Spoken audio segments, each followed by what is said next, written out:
granice, ne na kišu bez kabanice. Joj Ano, joj Anice, ne na kišu bez kabanice. Napolje, kola polja.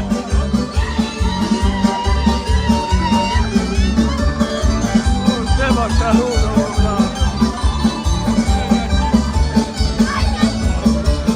Kiša pada, puta voda teče.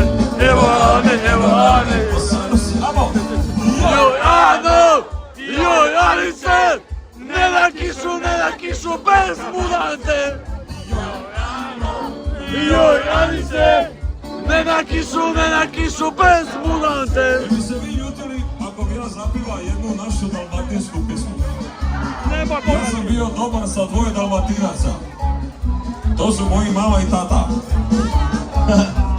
Da sam se rodio gore, šta ćeš onda mi govore svi da sam Slavonac. Gore, dok sam se rodio, svi su mi govorili, ajde Dalmatinac, nemaš ti šta s nama radit. Ja sam jedva čekao da dođem u Dalmaciju i poslali su me u Imotski na more.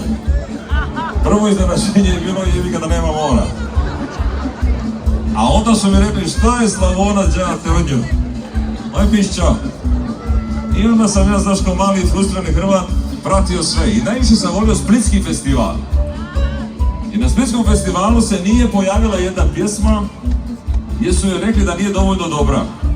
Tomica Ivčić, pokojni moj prijatelj, napisao.